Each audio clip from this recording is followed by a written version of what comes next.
वासुदेवाय। ओम नमो भगवते वासुदेवाय। ओम नमो भगवते वासुदेवाय। ओम नमो भगवते वासुदेवाय। ओम नमो भगवते वासुदेवाय। ओम नमो भगवते वासुदेवाय। नारायणं नमस्कृत्य नारायणं नमस्कृत्य नरं चैव नरोत्तमं नरं चैव नरोत्तमं देवीं सरस्वतीं व्यासं देवीं सरस्वतीं व्यासं ततो जयमुदीरये। जयमुदीरये। नष्टप्रायेषु भद्रेषु नष्टप्रायेषु भद्रेषु नित्यं भागवत सेवया नित्यं भागवतसेवया भगवती उत्तमश्लोके भगवती उत्तमश्लोके भक्तिर्भवती नैष्ठिकी। भक्तिर्भवती नैष्ठिकी। कृष्णाय वासुदेवाय कृष्णाय वासुदेवाय देवकी नंदनाय च देवकी नंदनाय च नन्दगोपकुमाराय नन्दगोपकुमाराय गोविन्दाय नमो नमः। गोविन्दाय नमो नमः। गोविन्दाय नमो नमः। गोविन्दाय नमो नमः। श्रीमद्भागवतम प्रथम स्कंद अध्याय 19 श्लोक नंबर 32 से लेके श्लोक नंबर 40 तक, और पूरा अध्याय आज हम समाप्त करेंगे। प्रथम स्कंद आज हमारा समाप्त होगा। 35 नंबर श्लोक हम उच्चारण करेंगे।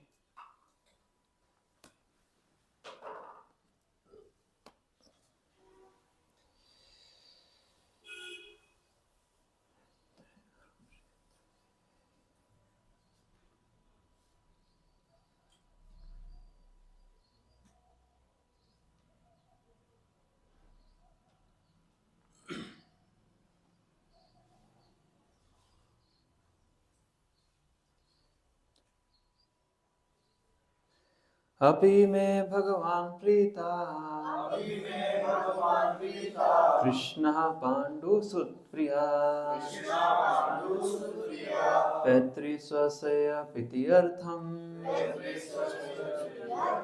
तद्गोत्रस्यात् बान्धवा। अपि मे भगवान प्रीता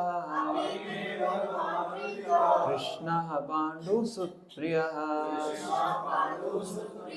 पैतृस्वस्य प्रीत्यर्थं तद्गोत्रस्यात् बान्धवा। अपि मे भगवान प्रीता कृष्णः पाण्डुसुतप्रियः पैतृस्वस्य प्रीत्यर्थं तद्गोत्रस्यात् बान्धवः। अपि मे भगवान प्रति अपि मे भगवान प्रीता कृष्णा पाण्डुसुतप्रिय कृष्णः पाण्डुसुतप्रियः भ्रातृस्वसेव प्रीत्यर्थं पैतृस्वस्य प्रीत्यर्थं तत्र गोत्रस्य आत्मबान्धवः तद्गोत्रस्यात् बान्धवः। अपि मे भगवान प्रीति अपि मे भगवान प्रीता कृष्णा पाण्डुसुतप्रियः कृष्णः पाण्डुसुतप्रियः पैतृवत्ययप्रियर्थं पैतृस्वस्य प्रीत्यर्थं तदोत्रस्य बान्धवः तद्गोत्रस्य बान्धवः। अपि मे भगवान प्रीता अपि मे भगवान प्रीता कृष्ण पांडु सुप्रिय कृष्णः पाण्डुसुतप्रियः पैतृस्वस्य प्रीत्यर्थं तदोवस्ता बांधवा तद्गोत्रस्यात् बान्धवः। अपि मे भगवान प्रीता अपि मे भगवान प्रीता कृष्णः पाण्डुसुतप्रिय कृष्णः पाण्डुसुतप्रियः पैतृस्वस्य प्रीत्यर्थं पैतृस्वस्य प्रीत्यर्थं तद्गोत्रस्यात् बान्धवः तद्गोत्रस्याथ बांधवा। कोई और भक्त करना चाहे? अभी मैं भगवान प्रीता अभी मैं भगवान प्रीता कृष्ण पांडु सुप्रिय कृष्ण पांडु सुप्रिया पैतृशस्य प्रीत्यर्थम तद्गोत्रस्याथ बांधवा।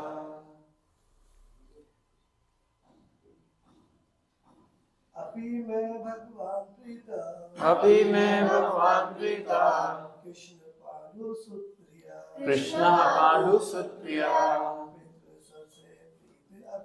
पैतृशस्य प्रीत्यर्थम तद्गोत्रस्य आत्मानः तद्गोत्रस्याथ बांधवा। शब्दार्थ अनुवाद एवं तात्पर्य श्रील प्रभुपाद जी के द्वारा। श्रील प्रभुपाद की जय।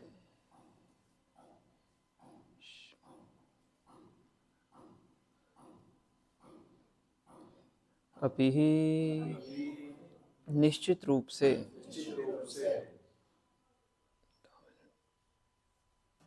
भगवान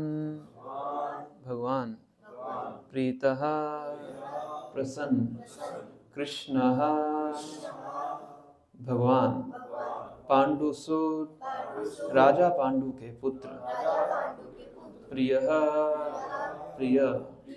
पैतृ पिता से संबंधित स्वस्य बहन के बेटे प्रीति संतोष अर्थम के संबंध में त उनका गोत्रस्य वंशज स्वीकृत बांधवः मित्र के रूप में। अनुवाद मेरे पीछे दोहराइए।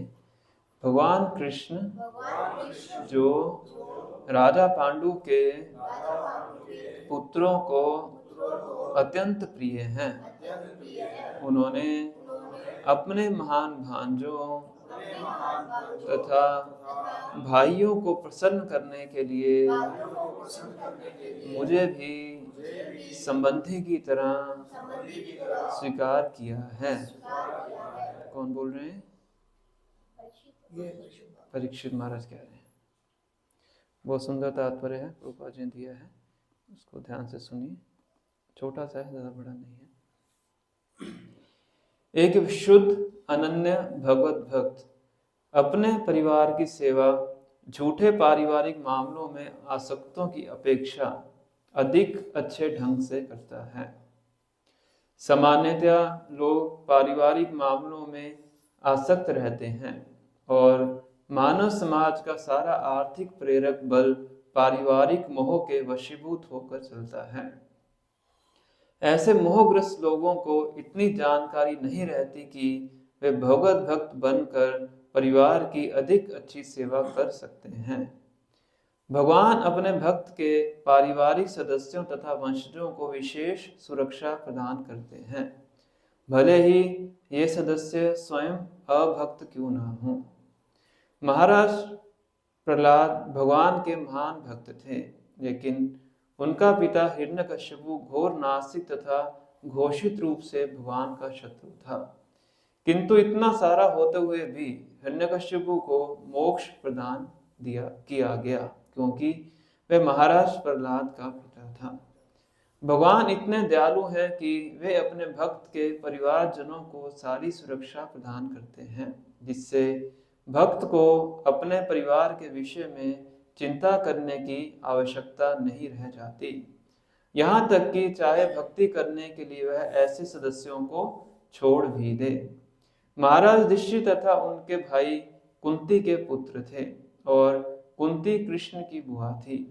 महाराज परीक्षित महान पांडवों के एकमात्र पौत्र होने के कारण भगवान कृष्ण का संरक्षण स्वीकार करते हैं। ओम अज्ञानतिमिरन्धस्य ज्ञानाञ्जनशलाकया चक्षुरुन्मीलितं येन तस्मै श्रीगुरुवे नमः। श्रीचैतन्यमनोभीष्टं स्थापितं येन भूतले स्वयं रूपा कदा मह्यं ददाति स्वपदान्तिकं। वन्देऽहं श्रीगुरुः श्रीयुतापदकमलं श्रीगुरून् वैष्णवांश्च श्रीरूपं साग्रजातं सहगण रघुनाथान्वितं तं सजीवं साद्वैतं सावधूतं परिजनसहितं कृष्णचैतन्यदेवं श्रीराधा कृष्णपादान् सहगण ललिता श्रीविशाखान्वितां च हे कृष्णा करुणा सिन्धु दीनबन्धु जगत्पते गोपेश गोपिका कान्ता राधाकान्त नमस्ते तप्त कांचन गौरांगी राधे वृंदावनेश्वरी वृषभानुसुते देवी प्रणमामि हरिप्रिये वाञ्छाकल्पतरुभ्यश्च कृपा सिन्धुभ्येव च पतितानां पावनेभ्यो वैष्णवेभ्यो नमो नमः जय श्री कृष्ण चैतन्य प्रभु नित्यानंद श्री अद्वैत गदाधर श्रीवासादि गौर भक्तवृंद हरे कृष्णा कृष्णा कृष्णा हरे हरे हरे राम राम राम हरे हरे नमो विष्णुपादाय कृष्ण पृष्ठाय भूतले श्रीमते भक्ति वेदांत स्वामी निधि नामिने नमस्ते सरस्वती देवे गौरवाणी प्रचारिणे निर्विशेष शून्यवादी पाश्चात्य देशकारिणे।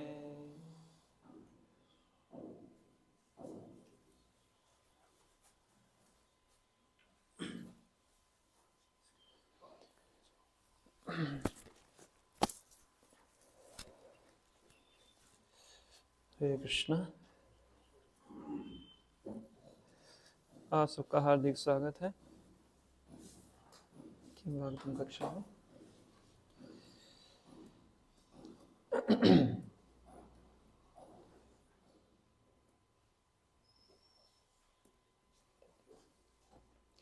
तो अभी प्रसंग ये चल रहा है कि सुखदेव गोस्वामी वहाँ पे आ चुके हैं, आते हैं, अपना आसन स्वीकार करते हैं।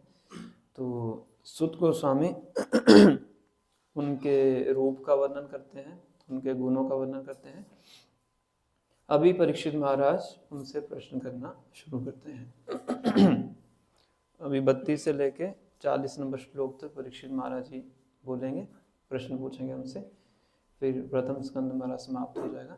दूसरे स्कंद की शुरुआत से सुखदेव गोस्वामी उनके प्रश्नों का उत्तर देना शुरू करेंगे। तो इससे जो भी प्रश्न पूछेंगे, बाकी का जो श्रीमद् भागवतम है उन्हीं प्रश्नों का उत्तर है। श्लोक नंबर 32। भाग्यशाली राजा परीक्षित ने कहा, हे ब्राह्मण, आपने कृपा करके यहाँ पर मेरे अतिथि के रूप में उपस्थित होकर हम सबों के लिए तीर्थ स्थल बनाकर हमें पवित्र बना दिया है। आपकी कृपा से हम योग्य राजा भक्त की सेवा करने के सुपात्र बनते हैं। तो परीक्षित महाराज यहाँ पे सुखदेव गोस्वामी को कह रहे हैं कि आप जैसे भक्त यहाँ पे उपस्थित हुए हैं। कैसे भक्त हैं आप? ऐसे भक्त हैं जो कि जहाँ पे भी जाते हैं उस जगह को तीर्थ स्थान बनाते हैं। तीर्थी कुर्वन्ति तीर्थानि, भक्तों के महात्मा का वर्णन किया गया है। तो आप जैसे भक्त यहाँ पे पधारे हैं, तो इसलिए हम क्या होंगे, बहुत ही सौभाग्यशाली हैं।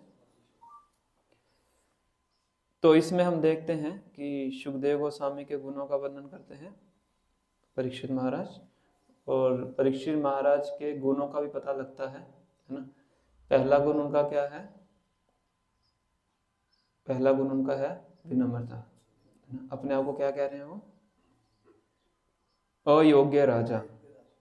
मैं क्या हूँ? एक योग्य राजा हूँ। मैं तो योग्य ही नहीं हूँ आपका संग प्राप्त करने के लिए। दूसरा उनका गुण क्या है कि वो भगवान श्री कृष्ण के शुद्ध भक्त हैं।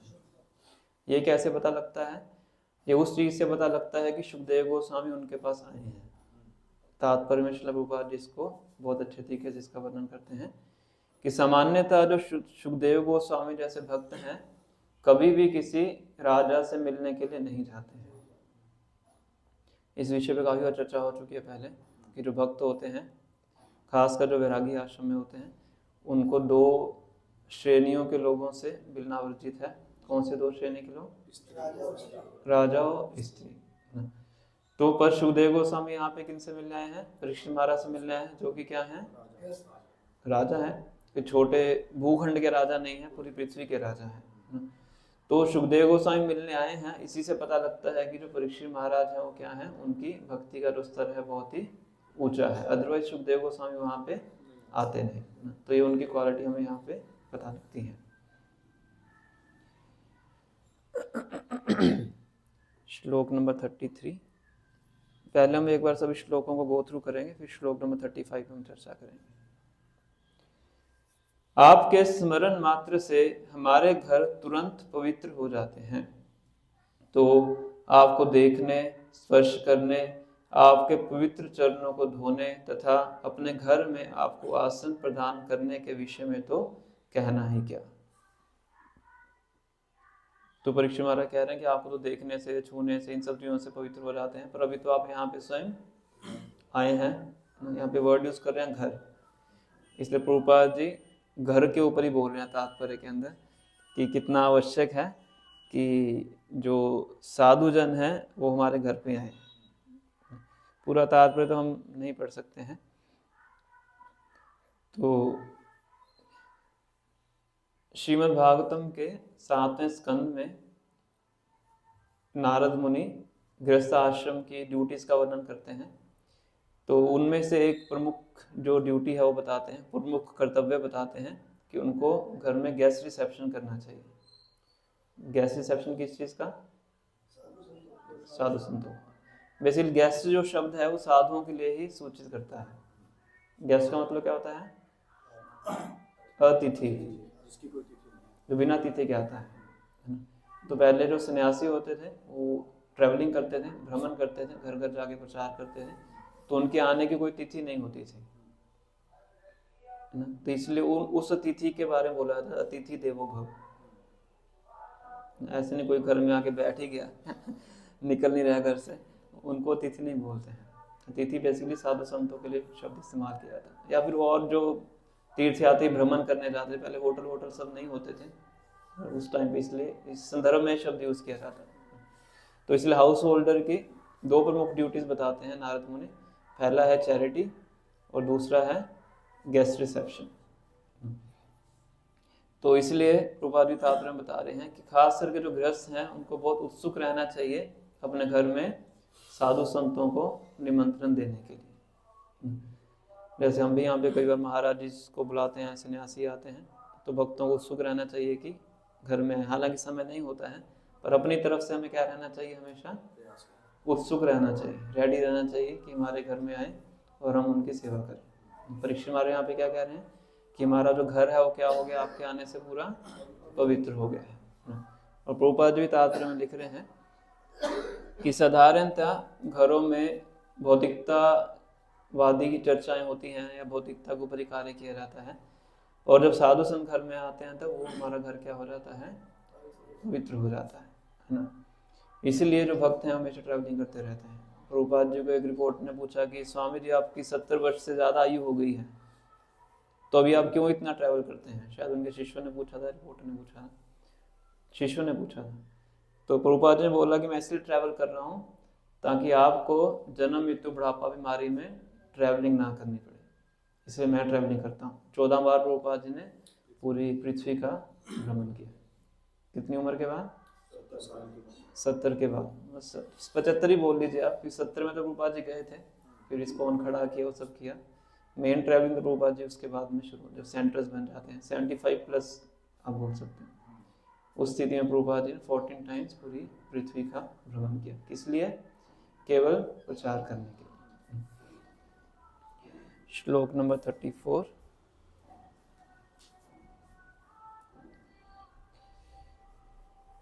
जिस प्रकार भगवान की उपस्थिति में नास्तिक नहीं टिक सकता, उसी तरह हे संत, हे महान योगी, मनुष्य के अभेद्य पाप भी आपकी उपस्थिति में तुरंत नष्ट हो जाते हैं।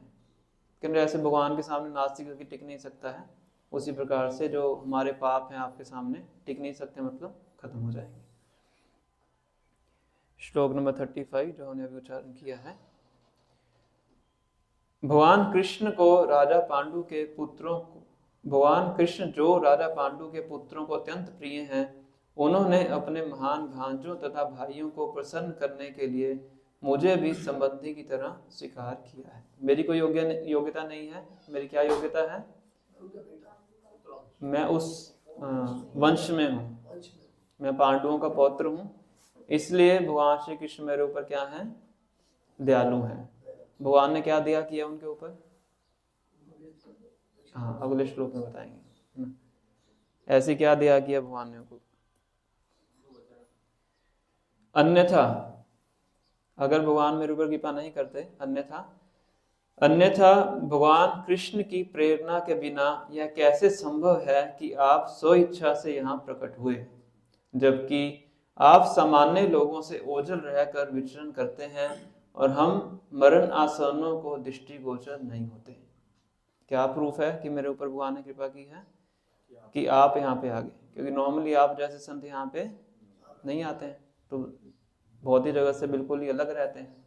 शुभदेव गोस्वामी का जब जन्म हुआ था तो पैदा होते ही वो सीधा जंगल की तरफ चले गए थे। पिताजी पीछे भाग रहे थे, पिताजी कोई मुड़ के नहीं देखा था उन्होंने, तो वो कैसे यहाँ पे आ गए? पिताजी भी यहाँ पे हैं, व्यासदेव भी हैं इसी सभा के अंदर। क्यों आए हैं? क्योंकि भगवान श्री कृष्ण ने आपको अंदर से प्रेरणा दी है। क्यों दी है प्रेरणा? क्योंकि मेरे प्रति वो स्नेहशील है। स्नेहशील क्यों है? क्योंकि मैं पांडवों का पौत्र हूँ। ये पूरा उन्होंने इस तरह से अपना कनेक्शन यहाँ पे बताया है। मेरी कोई योग्यता नहीं है, मुझे बस पांडवों से संबंधी होने के कारण भगवान ने कृपा की है। इस श्लोक पे हम दोबारा आएंगे, इस पे चर्चा करेंगे। अभी मैं पूरा सीरीज आपको बता रहा हूँ। श्लोक नंबर 36। आप महान संतों तथा भक्तों के गुरु हैं, अतएव मेरी आपसे प्रार्थना है कि आप सारे व्यक्तियों के लिए और विशेष रूप से जो मरण आसन्न है उनके लिए पूर्णता का मार्ग दिखलाइए। क्या प्रश्न है? जो मरने के नजदीक है उनको पूर्णता का मार्ग। यही प्रश्न उन्होंने पहले बाकी ऋषियों से पूछा था जो यहाँ पे बैठे हुए हैं, पर वो कोई यूनानिमस डिसीजन नहीं दे पाए थे। यूनानिमस समझते हैं? एक मत डिसीजन उत्तर नहीं दे पाए थे। अब सेम प्रश्न उन्होंने किनसे पूछा है? सुखदेव गोस्वामी से पूछा है।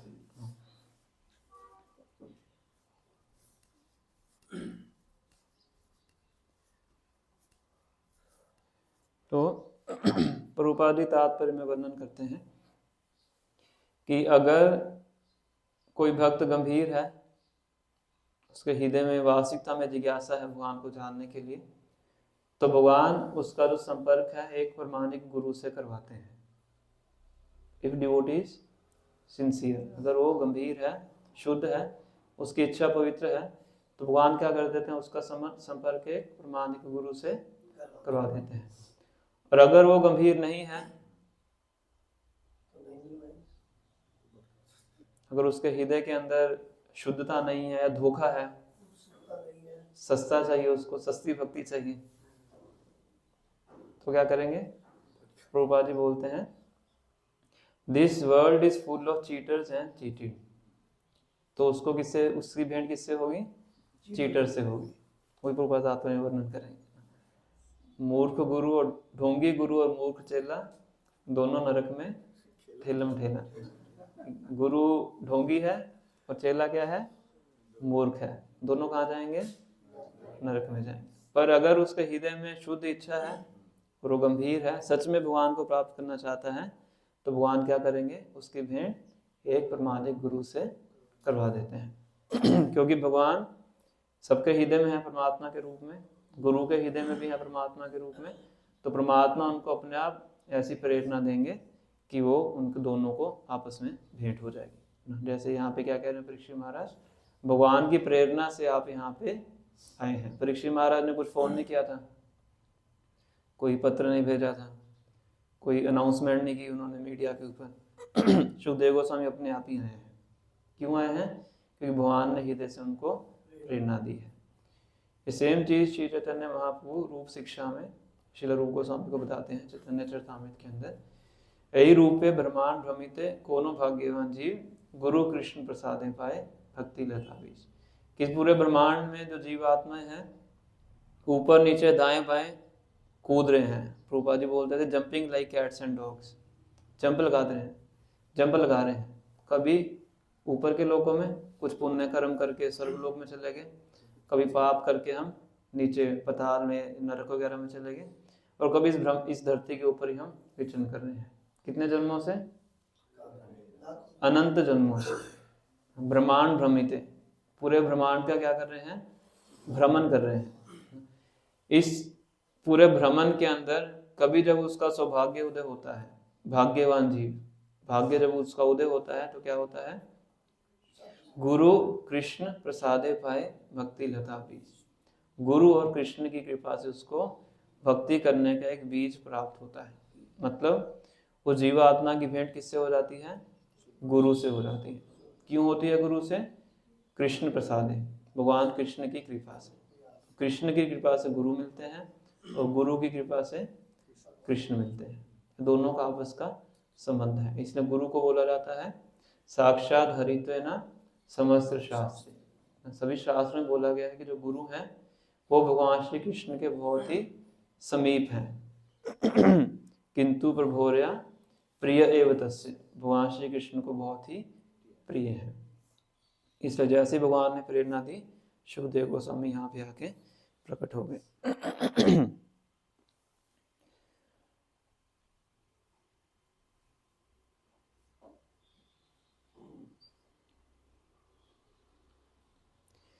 तो इसमें प्रभुपाद जी तात्पर्य में वर्णन कर रहे हैं कि जब तक कोई शिष्य भक्ति में प्रगति करने के लिए पूर्ण रूप से उत्सुक ना हो तो उसको गुरु के पास जाने की कोई आवश्यकता नहीं है।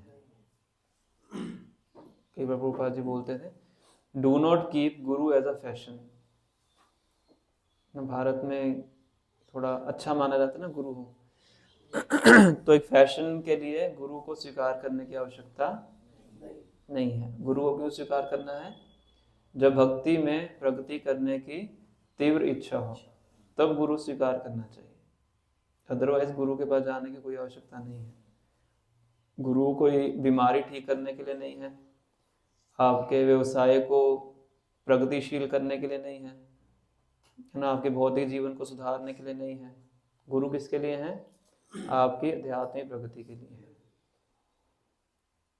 ठीक है, गुरु के पास जाके कोई टूने टोटके की अपेक्षा नहीं करनी चाहिए, है ना। कोई रिचुअल बता दें, कोई अनुष्ठान बता दें, गुरु जी कोई ऐसा व्रत बताइए जिस व्रत को करते ही मेरा कारोबार चल पड़े, तो इन चीज़ों के लिए गुरु नहीं है। गुरु किसके लिए है? केवल और केवल आपकी आध्यात्मिक प्रगति के लिए। तो वैसे ही प्रश्न उनसे पूछने चाहिए। नेक्स्ट श्लोक 37। कृपया मुझे बताएं कि मनुष्य को क्या सुनना, तो क्या प्रश्न पूछ रहे हैं? कृपया मुझे बताएं कि मनुष्य को क्या सुनना, जपना, स्मरण करना तथा पूजना चाहिए। चार चीजें पूछ रहे हैं। क्या सुनूं, क्या जपूं, क्या स्मरण करूं और किसकी पूजा करूं। और यह भी बताएं कि उसे क्या क्या नहीं करना चाहिए।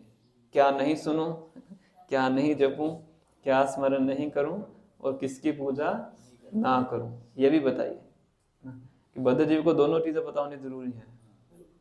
क्या करना है, क्या नहीं करना है। कृपया करके मुझे यह सब बतलाइए, ये सब मुझे बताइए। 39।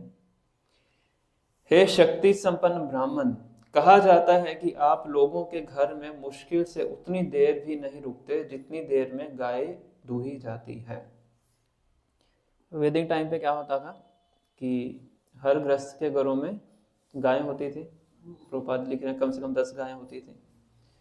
तो साधु लोग उनके घर में जाते थे, क्या कर मधुकरी करने के लिए जाते थे। और कितना टाइम रुकते थे? जितना टाइम गाय के थन से एक गिलास दूध निकालने में लगता है। यहाँ पे प्रभुपाद जी लिख रहे हैं 4 से 5 मिनट इतना लगता होगा। हमने तो कभी धोई नहीं गाय, इनको पता होगा गाय का दूध निकाला। तो जितना टाइम गाय से एक गिलास दूध निकालने में लगता है उतना टाइम रुकते थे। किस लिए?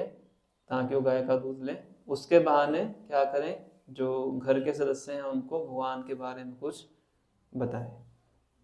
किस समय मिल जाता उनको भगवान के बारे में बताने के लिए। जो यहाँ प्रश्न पूछा गया, क्या जपना चाहिए, क्या सुनना चाहिए, किसकी पूजा करनी चाहिए।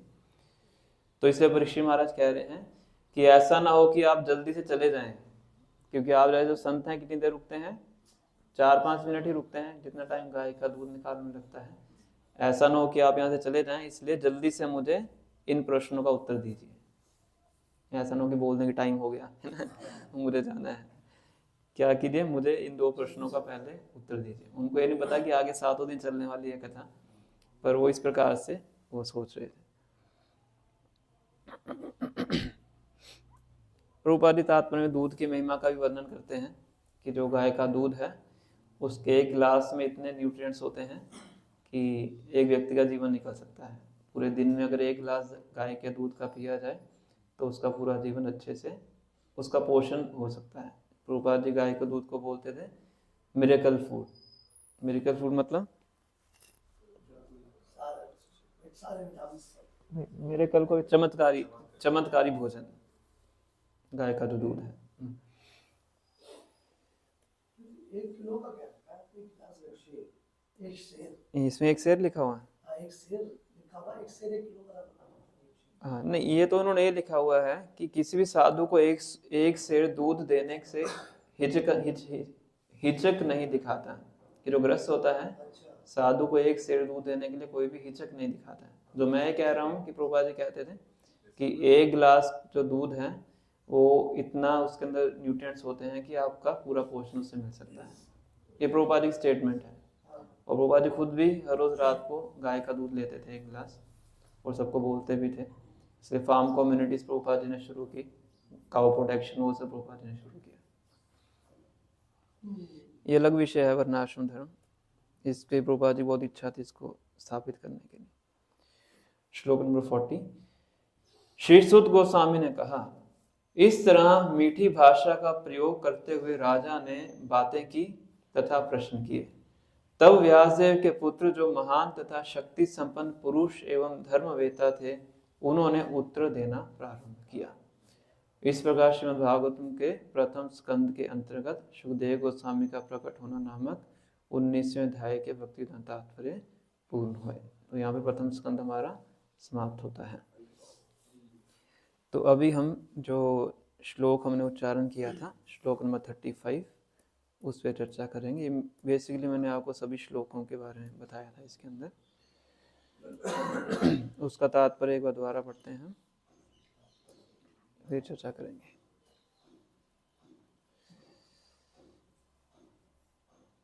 भगवान कृष्ण जो राजा पांडु के पुत्रों को अत्यंत प्रिय हैं, उन्होंने अपने महान भांजों तथा भाइयों को प्रसन्न करने के लिए मुझे भी संबंधी की तरह स्वीकार किया है। इसका तात्पर्य प्रभुपाद जी ने बहुत अच्छा दिया है ना, हम सब ने पढ़ा है इसको, कि किस प्रकार से एक जो भक्त है अपने परिवार की, भक्त बन के अपने परिवार की सबसे अच्छी सेवा कर सकता है।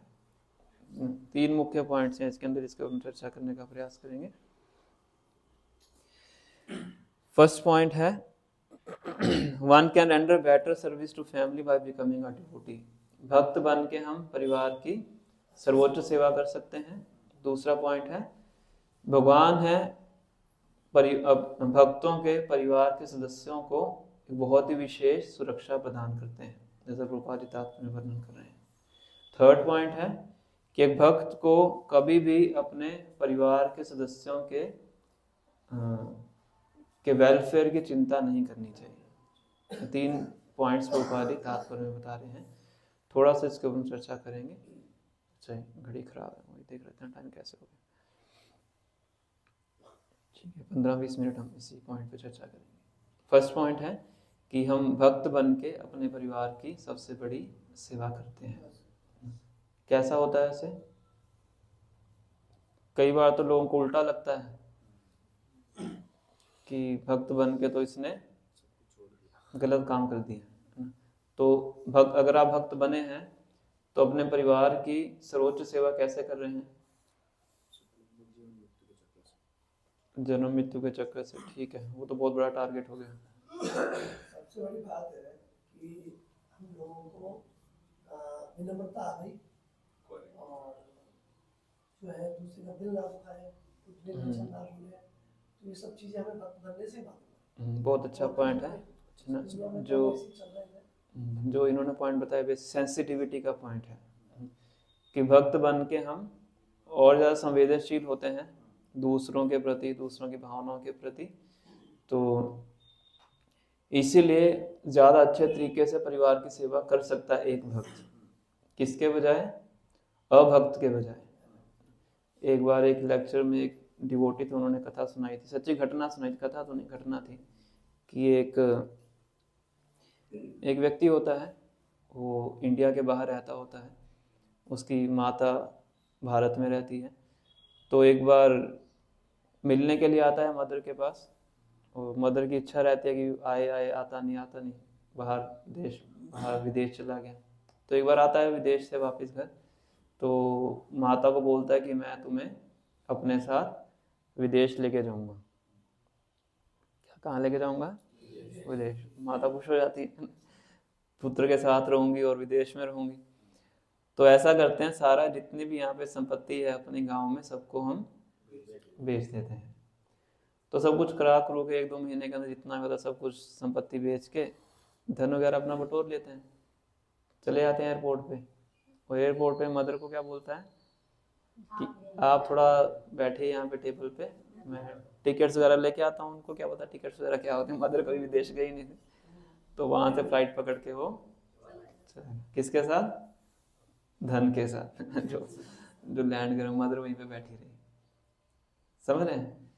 तो जब तक आप भक्त नहीं हैं, आपके अंदर कोई भी नैतिकता के भी गुण नहीं है, तो इसलिए परिवार की सेवा भी अच्छे से आप नहीं कर सकते हैं। पर जब हम भक्त बनते हैं तो जैसा पूज्य ने बताया कि हम सेंसिटिव बनते हैं और हमारे अंदर सभी गुणों का विकास होता है, तो उससे हमारे परिवार वालों को भी लाभ पहुंचता है। जो भक्त होता है कभी भी ऐसा कार्य नहीं कर सकता है ना।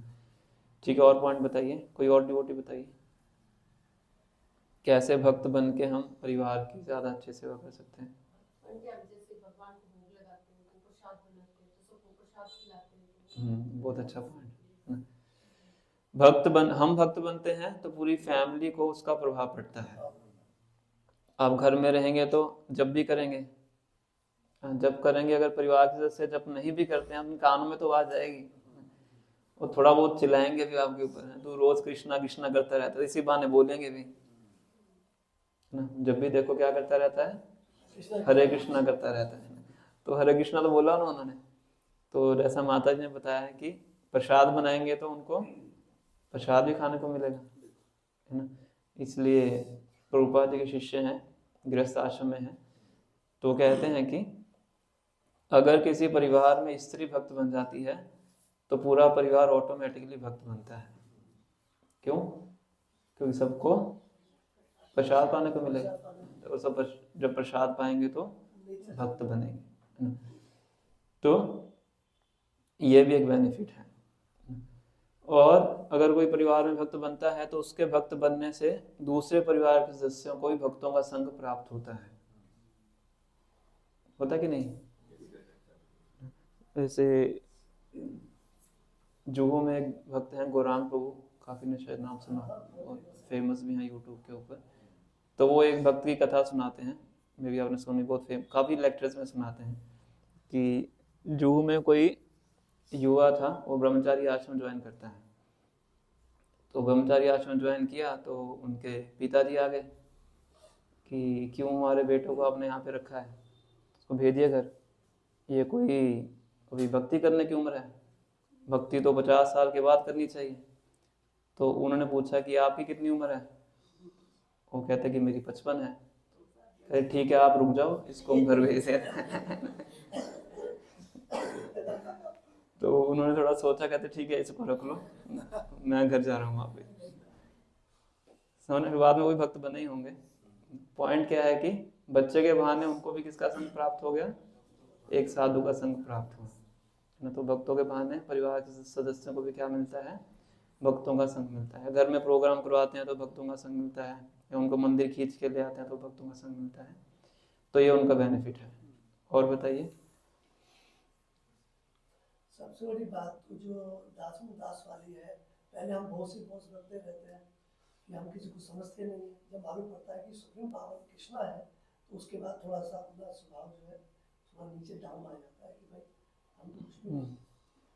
हाँ, वो आपका पहले वाला पॉइंट ही हो गया था, सेंसिटिव बन जाते हैं, अच्छे अच्छे गुणों का विकास होता है। रिस्पॉन्सिबल बनते हैं जब करते हैं, क्वालिटी आती है, सत्व गुण होते हैं, गोल क्लियर हो जाते हैं, तो गंभीरता आती है, गंभीरता आएगी तो हम रिस्पॉन्सिबिलिटी निभाते हैं, तो उसमें क्लियरिटी आती है। अपनी जिम्मेवारियों को और अच्छे तरीके से हम निभाते हैं। ठीक है। और जो परिवार के सदस्य भक्त नहीं है वो तो बेसिकली परिवार का एक तरह से भौतिक अस्तित्व ही बढ़ाते हैं, है ना? क्यों? उनको और भौतिक बंधन को जटिल करके, भौतिक सुख सुविधाएं देके, वो सब चीज़ें देके, और हमारा भौतिक बंधन बढ़ता है। और अगर बिल्कुल ही व्यक्ति अभक्त है, मांसाहार करता है, मदिरापान करता है, वो तो अपने परिवार का नुकसान ही कर रहा है, उनको भी नरक में लेके जा रहा है। तो सारांश में क्या है इसका मतलब कि हम भक्त बन के अपने परिवार की सबसे अच्छी सेवा हम कर सकते हैं। अगर परिवार की सबसे अच्छी सेवा करनी है तो क्या बनना चाहिए? भक्त बनना चाहिए। नेक्स्ट पॉइंट है कि भगवान एक भक्त के परिवार के सदस्यों को एक विशेष सुरक्षा प्रदान करते हैं। ये पॉइंट आया ना प्रभुपाद जी, इसमें वर्णन किया, परीक्षित महाराज भी कह रहे हैं सुखदेव गोस्वामी को। तो ऐसा भगवान क्यों करते हैं? भगवान सिर्फ अपने भक्त को ही बचाएं, क्यों परिवार के सदस्यों को बचाने की आवश्यकता है? सिर्फ अपने भक्त को बचाएं। शास्त्रों में से बहुत चीज़ें मैं अभी आपको बताएंगे भी जहाँ पे भगवान ने इस चीज़ की पुष्टि की है कि मैं पूरे परिवार को ही डिलीवर करता हूँ। तो ऐसा क्यों भगवान को है कि उनके परिवार के सदस्य को बचाएं? परिवार के सदस्य तो कई बार हमारी भक्ति के खिलाफ भी होते हैं और कई बार अड़चने भी डालते हैं कि ये भक्ति ना करें। वो से ऐसे कैसे देखते हैं हम इसको उनके भक्तों में भी। तो ऐसा भगवान क्यों करते हैं कि इतना कुछ होने के बावजूद भी उनको एक विशेष सुरक्षा प्रदान करते हैं?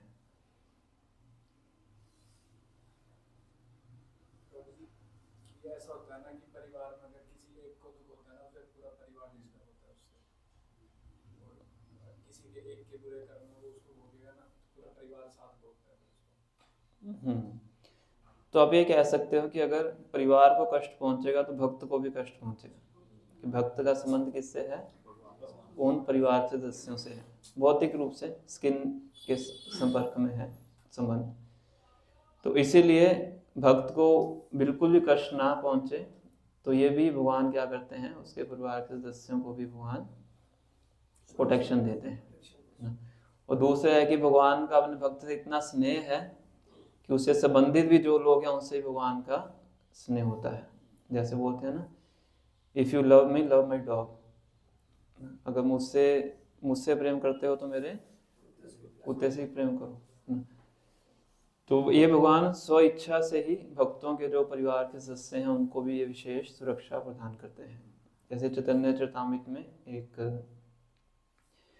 एक प्रसंग में श्री चैतन्य महाप्रभु एक भक्त को बोलते हैं, उनका नाम सत्यराज खान था।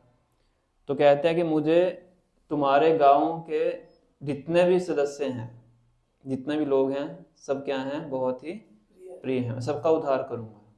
किसका? पूरे गांव का।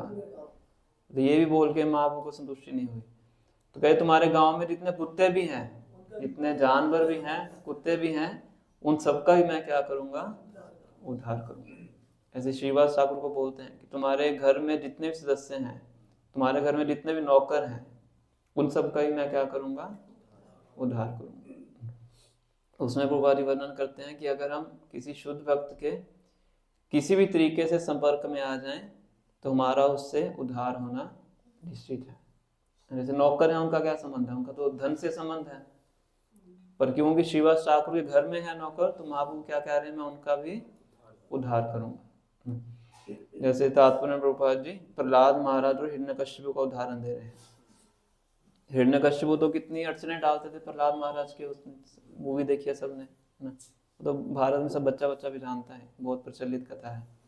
पर फिर भी भगवान क्या करते हैं? हिरण्यकश्यप का उद्धार करते हैं। सिर्फ उनका ही उद्धार नहीं करते हैं, प्रहलाद महाराज को नरसिंह में बोलते हैं कि 21 पीढ़ियों का मैं उद्धार करूंगा। 3 सप्तमी 3 into 7 21 जनरेशन आपकी क्या होगी? डिलीवर होगी। किस लिए?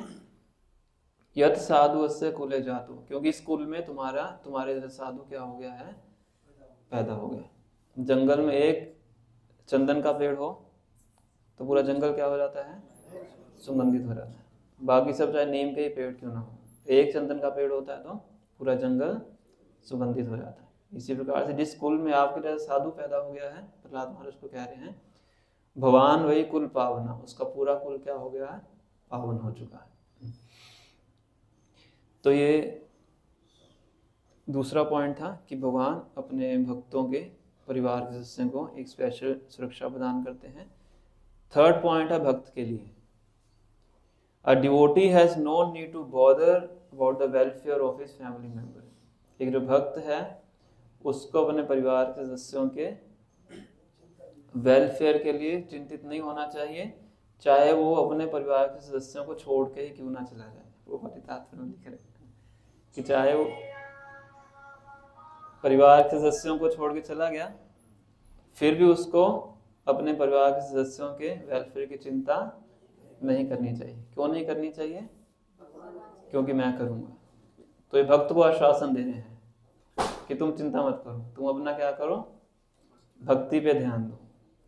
हमारे इसमें एक आचार्य हैं, हमारे पूर्ववर्ती आचार्य हैं श्रीधर स्वामी, तो उनके बारे में हमने कथा सुनी है कि जब वो पूर्ण रूप से भगवान की सेवा के लिए जाना चाहते थे, विरक्ति के आश्रम को स्वीकार करना चाहते थे, तो उस टाइम पे उनकी पत्नी ने एक शिशु को जन्म दिया था।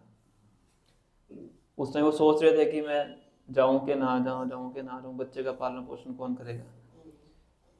तो एक कथा हमने सुनी है, पढ़ी नहीं है। तो उस टाइम वो देखते हैं कि छत पे एक छिपकली होती है, वो छत से नीचे गिरती है, जैसे नीचे गिरती है एक बच्चे को जन्म देती है। वो छोटा सा बच्चा होता है, वहीं पे रेंग रहा होता है। तो उसी टाइम क्या होता है, एक पतंगा होता है ना, पतंगा जो छिपकली खाती है, मच्छरों को खाती है ना छिपकली, तो वो उस बच्चे के पास आता है और उस छिपकली का जो बच्चा होता है वो उसको मुंह में डाल के खा जाता है। वो छिपकली तो शायद मर चुकी होती है, कहीं और होती है। तो श्रीधर स्वामी सोच रहे हैं कि छोटा सा बच्चा अभी पैदा हुआ है, जब इसका पालन पोषण भगवान कर रहे हैं तो मेरे बच्चे का पालन पोषण भगवान क्यों नहीं करेंगे। तो उस टाइम वो फिर छोड़ के विरक्ति का आश्रम स्वीकार कर लेते हैं।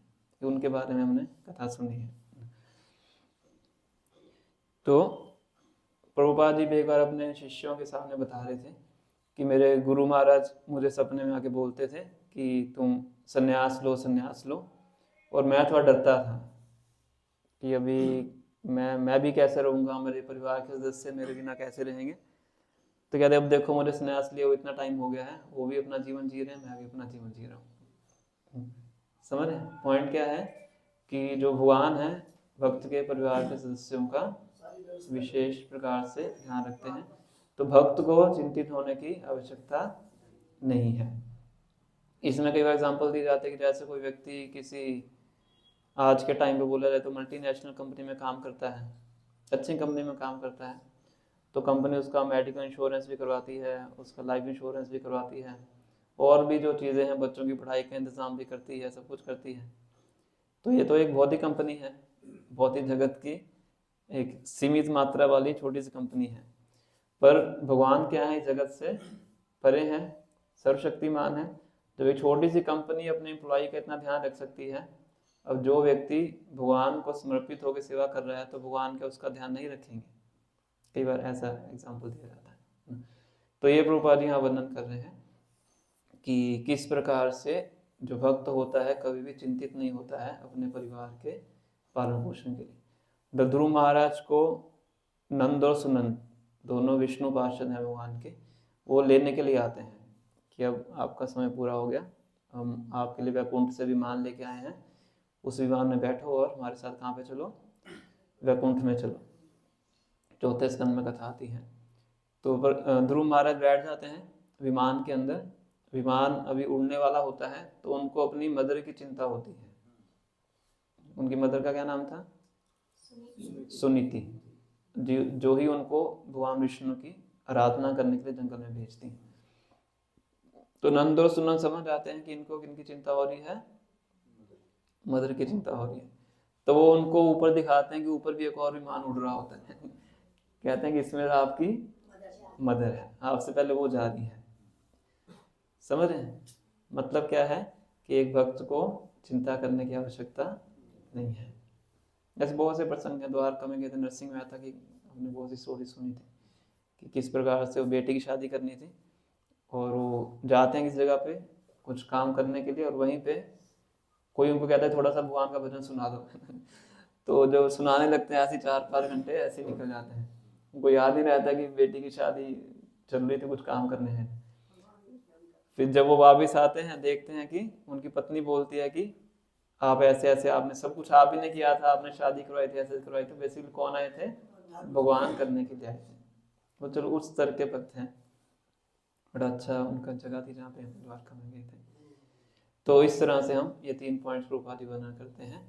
पहला पॉइंट क्या है कि सबसे बड़ी सेवा हम परिवार की कर सकते हैं खुद भक्त बन के। दूसरा पॉइंट है भगवान भक्तों के परिवार को विशेष स्पेशल प्रोटेक्शन देते हैं, वो प्रभुपाद ये वर्ड यूज करते हैं। और तीसरा है कि भक्तों को कभी भी परिवार के चिंता नहीं करनी चाहिए, क्योंकि भगवान है चिंता करने के लिए। आप चिंता करके भी कुछ नहीं कर सकते हैं। चिंतन कीजिए भगवान का, परिवार का चिंता कौन लेंगे? भगवान लेंगे। चिंता की बजाय क्या करना चाहिए? चिंतन करना चाहिए। चिंता करेंगे तो चिता में जाएंगे चिंता और चिता, चिंतन करेंगे तो भगवान के पास जाएंगे। ठीक है, तो ये कुछ पॉइंट्स थे इस प्रसंग में। 32 से लेकर 40 ये श्लोक हमने पढ़े हैं आज। नेक्स्ट क्लास में दूसरा स्कंद हम शुरू करेंगे। 10:40 हो गया, किन्हीं वक्त का कोई प्रश्न है तो पूछ सकते हैं।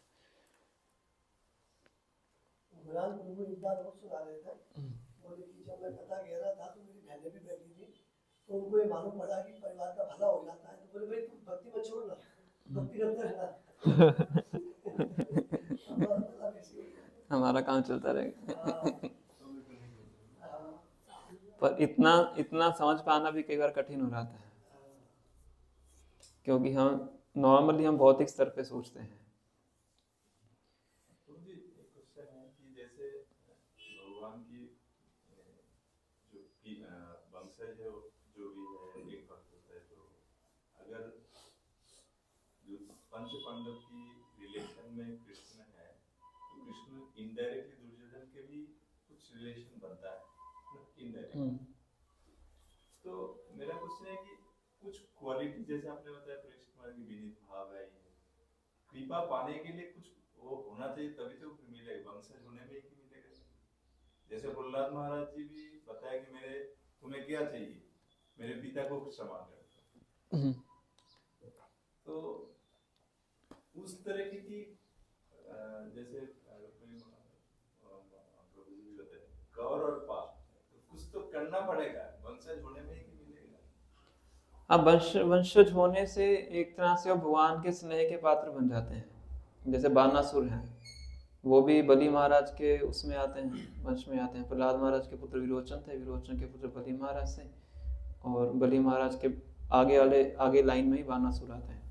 तो असुर थे, तो बहुत उत्पात फैला रहे थे। आई थिंक 1000 भाई थी उनकी। तो जब भगवान आते हैं तो उनको मारते नहीं हैं, उनकी बाजुएं काट देते हैं। 4 बाजुएं रख देते हैं, बाकी बाजुएं काट, ताकि उत्पात न मचाए। मारते क्यों नहीं है? क्योंकि बलि महाराज प्रहलाद महाराज के वंश में है, इस कारण से। तो वंश संबंध होने मात्र से ही भगवान उसको सुरक्षा प्रदान करते हैं, क्योंकि संबंध है, भक्त से संबंध है, इसलिए करते हैं। यही क्वालिफिकेशन है। जैसे अपने पिता की प्रॉपर्टी प्राप्त करने के लिए पुत्र के पास क्या क्वालिफिकेशन चाहिए? पुत्र है, बस वही क्वालिफिकेशन है ना। कोई पिता खड़ूस हो सकता है कि वो कुछ रूल्स रेगुलेशन लगा दे, पर जनरली क्या कोई क्वालिफिकेशन चाहिए? पुत्र होना ही काफी है।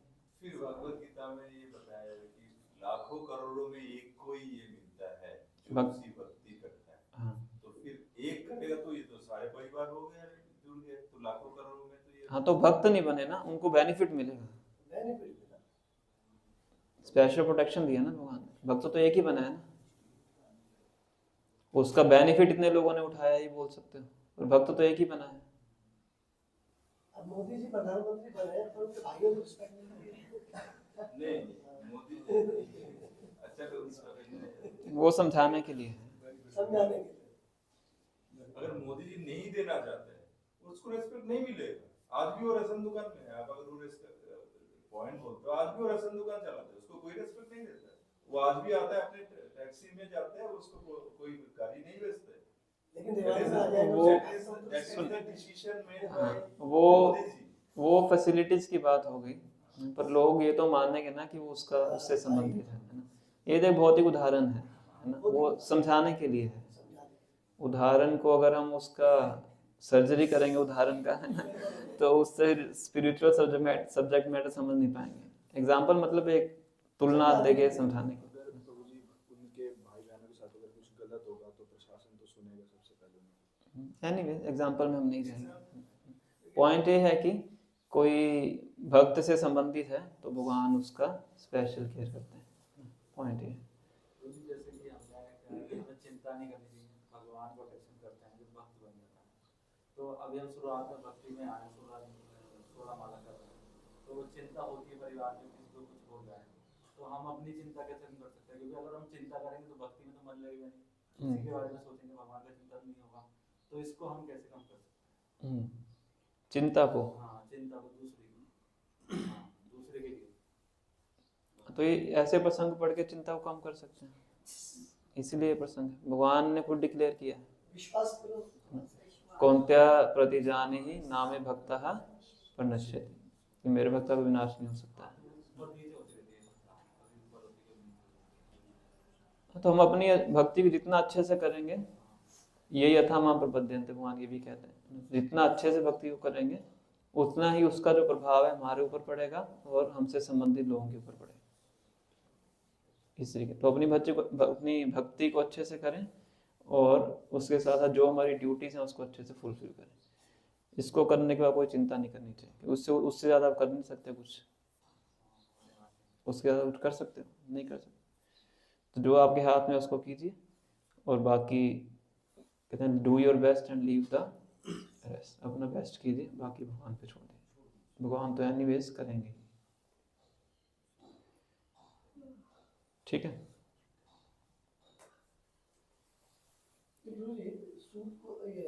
सुखदेव गोस्वामी पे भगवान ने इतनी कृपा क्योंकि मतलब इतना बड़ा जो है इनका पास्ट का वर्णन आता है, आई थिंक ब्रह्म वैवर्त पुराण के अंदर आता है कि किस तरीके से इनका जो संबंध है श्रीमती राधा रानी से है। उनके पैरेट से ही नाम आया शुक। शुक मतलब पैरेट। पहले एक कथा सुनाई थी, ब्रह्म वैवर्त पुराण में एक कथा आती है। हाँ, प्रचार करने के लिए उनको यहाँ पे छोड़ के गए थे, इसलिए वही माध्यम बनते हैं श्रीमद् भागवतम का उदय करने के लिए। इसलिए बाकी फिर उनका संबंध नारद मुनि से भी है, व्यासदेव से। व्यासदेव नारद मुनि के शिष्य हैं और व्यासदेव से ही सुखदेव गोस्वामी श्रीमद् भागवतम का श्रवण करते हैं, तो इसलिए ये भी संबंध है। इनकी स्थिति सुखदेव जी की व्यास जी से ऊपर माने कि उनसे नीचे ही माने? अब इस प्रसंग के अनुसार तो जब वो आते हैं इस सभा के अंदर, तो उनको ही मुख्य जो सीट दी जाती है बैठने, मतलब प्रवचन देने के लिए। व्यासदेव को छोड़ के, नारद मुनि को छोड़ के, ऐसे कुछ सिलेक्टेड पर्सनैलिटीज को छोड़ के बाकी सब खड़े हो जाते हैं उनका सम्मान करने के लिए। फिर वो उनको ही एक तरह से क्या कहेंगे हम, मुख्य वक्ता के रूप में बिठाया जाता है प्रवचन देने के लिए। तो इस प्रसंग से समझ में आता है कि उनकी स्थिति आध्यात्मिक दृष्टिकोण से उनसे ऊपर से, अदरवाइज भक्ति में ऊपर नीचे नहीं होता है। एक तरीके से हम समझने के लिए इस तरह से समझ सकते हैं। बाकी कुछ कथाओं के पीछे बहुत सा बैकग्राउंड होता है, वो सब वर्णन नहीं किया गया भागवतम में, क्योंकि भागवतम एक तरह से कंसाइज फॉर्म में बताया गया है। वेदांत सूत्र का कमेंट्री है, हर चीज़ इसके अंदर नहीं है। जो भक्ति करने के लिए चाहिए उतना ही आवश्यक है। जैसे प्रहलाद महाराज का जो प्रसंग है, उसका भी अगर डिटेल में डिस्क्रिप्शन चाहिए आपको अन्य पुराणों में मिलता है। शायद विष्णु पुराण है, शायद ऐसे ही 2-3 पुराण है, वहाँ से मिलता है। यहाँ पे जो वर्णन किया गया है वो मुख्य जो कि उनकी भक्ति के जो गुण हैं उनको प्रदर्शित करने के लिए। ऐसे वृत्रासुर का जो प्रसंग है, बाकी अगर अन्य जगहों के आप पढ़ोगे तो उसके जो हीरो हैं वो इंद्र दिखते हैं उस प्रसंग के। भागवत में वृत्रासुर को हीरो की तरह पोर्ट्रे किया गया है। क्यों? क्योंकि भक्ति मुख्य भागवतों के अंदर उस भक्ति के जो गुण है उसको उजागर करके दिखाया गया है इस तरह से। तो इसके पीछे और भी कुछ बैकग्राउंड हो सकता है, मोटा मोटा मैंने आपको बताया सुखदेव गोस्वामी। एक अभी मेरे दिमाग में बात आई, जैसे दुर्योधन की मदद नहीं करी, वो भी कुछ लगता होगा, लेकिन इनका व्यवहार देखो, अर्जुन का, भीम का कितना सौम्य व्यवहार है। और परीक्षित महाराज जी का स्वभाव देखो, मैं तो कुछ हूं ही नहीं, मैं तो उनके वंश में आ गया, इसलिए तो व्यवहार पे बड़ा फर्क पड़ता है। चलो वंश में तो ठीक है, लेकिन व्यवहार ही सबका कितना पोलाइट है। कुंती माता कह रही मुझे दुखी कर, ऐसे बात तो कहाँ मिलेंगे। नहीं, इनका भी ये पॉइंट था कि व्यवहार भी मैटर करता है। इनका यही पॉइंट था ना आपका कि क्वालिफिकेशन भी मैटर करती है, क्वालिफिकेशन भी मैटर करती है। पर भगवान किस तरीके से उनको यहाँ पे लिखा है कि अगर परिवार वाले भक्त नहीं भी हैं, लिखा ना प्रभुपाद ने, तभी भगवान उनको स्पेशल प्रोटेक्शन देते हैं। वो किस लिए? वो संबंध के आधार पे देते हैं। अब दुर्योधन और पांडवों का एक स्पेशल केस है। भगवान ने तो अपनी तरफ से ही बहुत प्रयास किया था कि संधि हो जाए, युद्ध ना हो, तो सब चीजें भगवान ने भी की थी। पर डायरेक्ट संपर्क तो भगवान का पांडवों से ही था, कुंती महारानी के परिप्रेक्ष्य में। दुर्योधन और उनके भाइयों के साथ डायरेक्ट संपर्क नहीं था, ना धृतराष्ट्र के साथ था, ना गंधारी के साथ था। पांडवों के केस में कुंती महारानी वसुदेव के संपर्क के कारण, उनकी बुआ थी, तो ये संपर्क था पांडवों के साथ। फैमिली रिलेशन तो दुर्योधन के पुत्रों के साथ नहीं था सच। हाँ, सेना भी तो दी भगवान, नारायणी सेना दी।